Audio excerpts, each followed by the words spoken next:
I have decided that I am going to share my video diary with you that I made during my sabbatical that I took.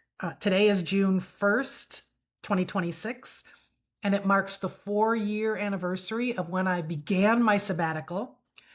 And I've just started rewatching these videos, and I've been having conversations with many of you about taking breaks, taking a pause, taking that PTO, taking that trip, whatever it means to pause and to heal and to find clarity and to figure out how to lighten your load.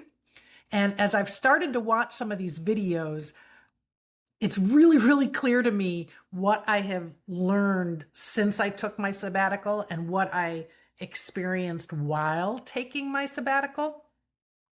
And so I thought it might be nice to share it with you. So I'm going to share, this is day one of my summer, I think I called it the summer transformation sabbatical. And this is day one, and I will continue to share, and I'll make comments along the way. Hello, this is Amy A. Palmer coming at you live from beautiful, glorious Laguna Beach, California. And for this very first journal entry, I'm going to cover 3 basic things. 1, a little bit about me. 2, a little bit about my current situation. And 3, a little bit about my sabbatical goals. So the summer transition sabbatical starts today, June 1st, 2022. So about me, I'm 55 years old, going to be 56 in November. I have never been married, and I do not have any children. And in terms of a career, I've done a variety of sales and leadership roles in the entrepreneurial space. I've had my own consulting business, and I've worked for a lot of large corporations and medium and small. So a blend. I love to travel. I love to connect with friends. I love to try new things. I love to keep busy. Not a lot of that has been happening lately, but those are the things that drive me. My family is important to me. I have 6 nieces and nephews, 3 brothers. My family is all on the East Coast and mostly in the Northeast. So that's a little bit about me. My current situation today is, ironically, today is my 8-year anniversary for when I began my last corporate position for a network of private schools out here in California. So I came out here to grow those schools and expand them nationwide. And then a few years ago, we were acquired by a competitor. But for the last 8 years, I have led the growth and the operations for a non-traditional network of private schools. Today is my 8th year anniversary of starting that role, but yesterday was my last day in that role. So today is also the first day of my sabbatical. I resigned from the position. Why did I resign? I wasn't getting this. I just wasn't getting the fulfillment and joy out of the role, and having something that I feel passionate about to sort of sink my teeth into for a challenge, et cetera. Wasn't getting that. And it was getting to the point where the stress and the heaviness was getting to me on a daily basis, and was getting very difficult for me. So it's time to move on. I don't have another job lined up, and I don't have a well-defined plan. But I'm definitely in a situation where it's time to make a change. I don't know if if you can relate to this at all.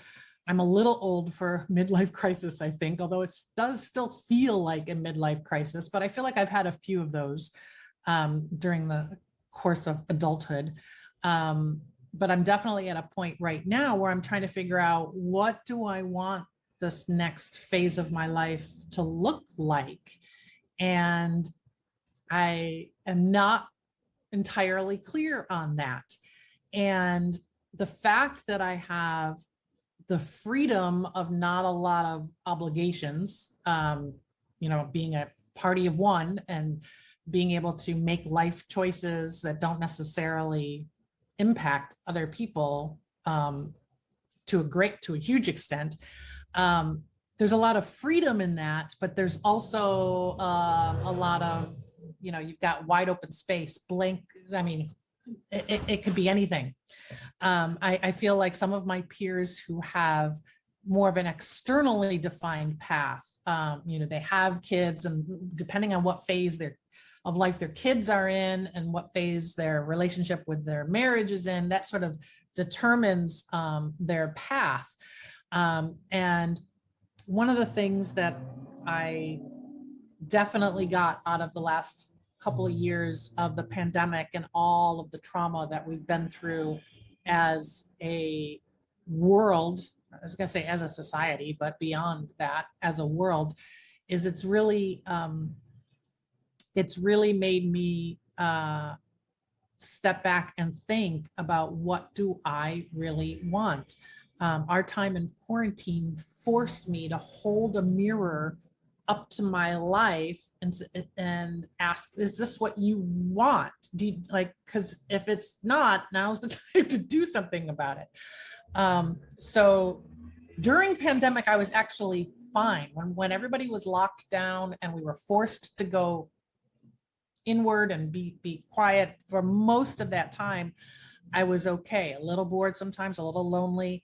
Though, shout out to the Thursday Zoom happy hour crew for keeping the connection going.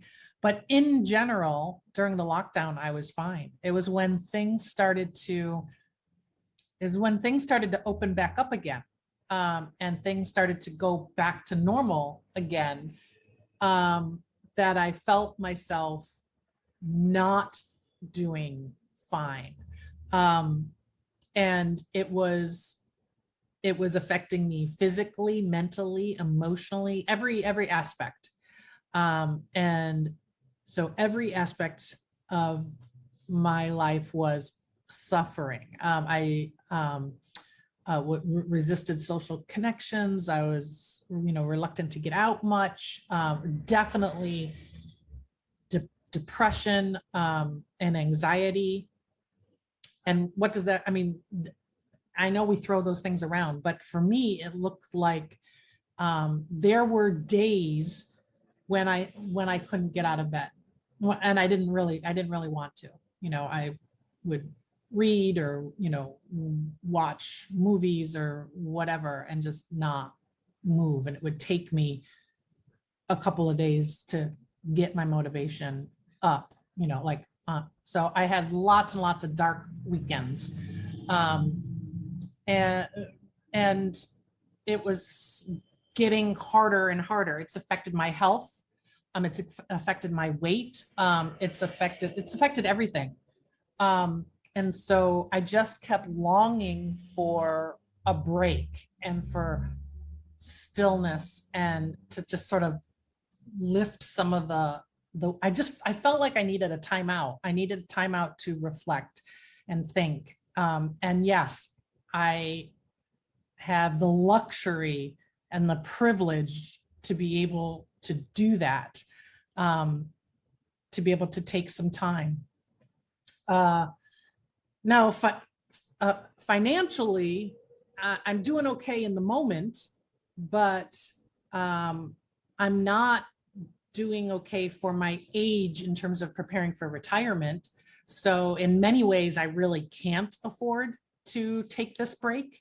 I've got enough to support myself, but I need to figure out what I'm going to do to generate income, what I'm going to do to get my retirement savings. So as you can see, this is all over the place. Personal life, romantic life, physical health, financial life, just everything. So that's when I decided I'm just going to take a break. My lease here on my apartment was up in July anyway. And end of June, we have my family and we have a lake house that we're renting in Lake Placid, New York to celebrate my dad, Charles Palmer, his 80th birthday. So I had that coming up anyway. So between the trip and the lease being up, it seemed like a good time to make an exit from California, at least for now.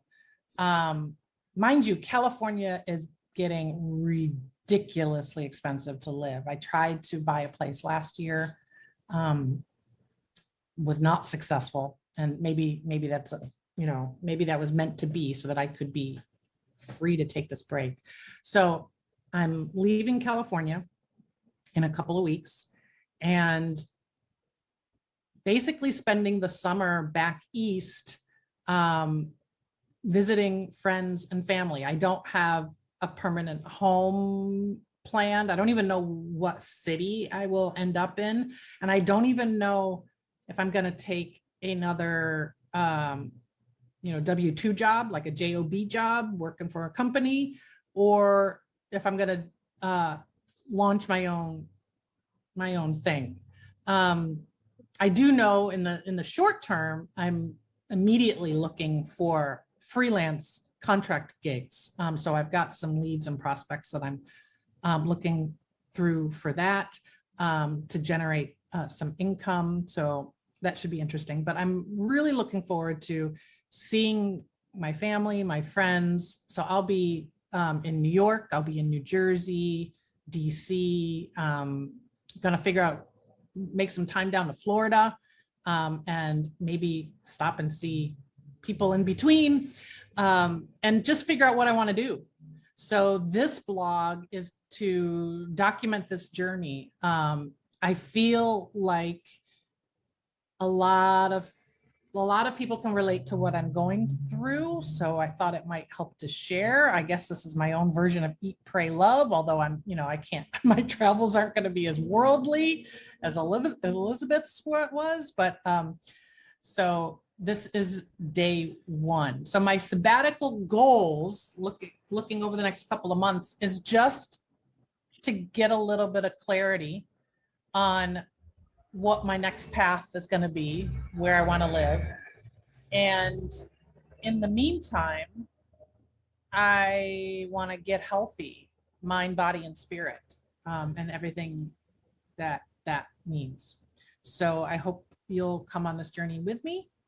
And thanks for listening. Oh, goodness. Woo. I have some thoughts about watching that. Now I watched it back the other day. So these aren't, it isn't just a raw reaction that I'm having right now.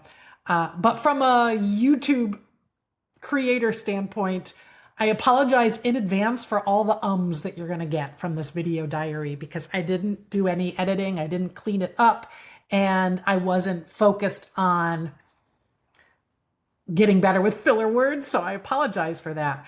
But some of my thoughts about watching this was, you can't necessarily tell by my face the amount of heaviness I was feeling at this time. I mean, I can see it when I really look in my eye. I mean, I can see it, but I'm not sure that if you were to interact with her at the coffee shop that you would see it. I literally was just crawling out of a really, really low depression. And I had a lot of fear at this time of my life. I had no idea what was ahead. I loved being reminded of that analogy about the pandemic holding up a mirror to my life. I think that's happened to a lot of us. I think whatever was going on for us in the pandemic, we were forced to look at it and forced to go inward, which was, there was lot that came out as a result of that, but it definitely made me look at whether or not I wanted the life that I had built, because I felt like what I had at that time was it. I was done, so to speak. I also remember feeling like the game was over for me at this point. I feel like I remember just feeling like I had lost at the game of life.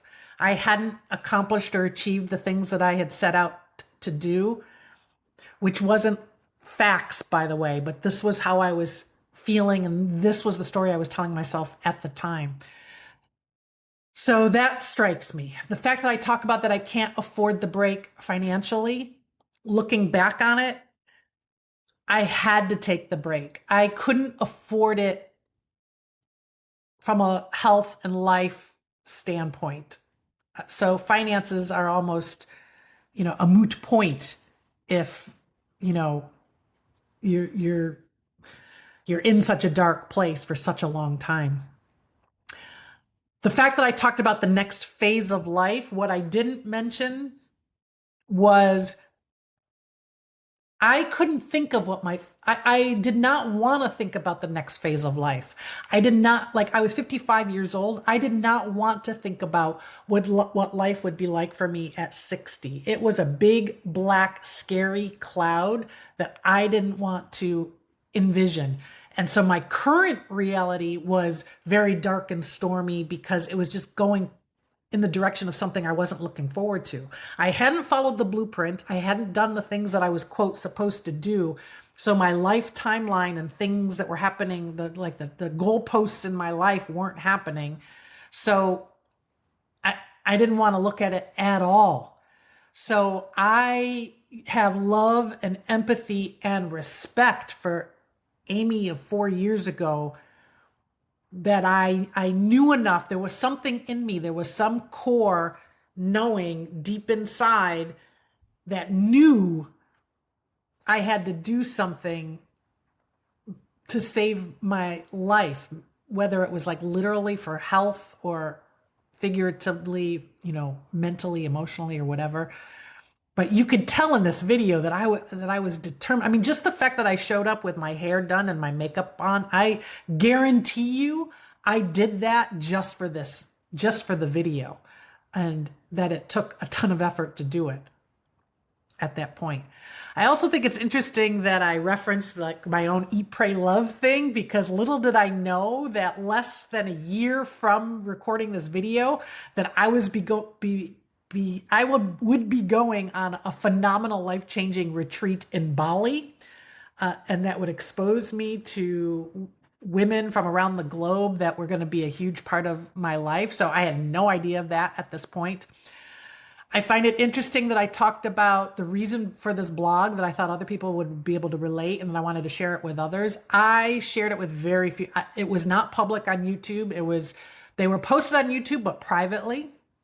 I shared it a little bit on social media, but not a lot. Very few people knew about this video diary, and only like some family and friends really, really watched it. And some people commented on it. And then the other thing that struck me was when I talked about my goals for the sabbatical, which shows you that I still didn't quite get what a sabbatical was supposed to be. Like you're not, it took me a while to realize, stop having goals. Just relax into it.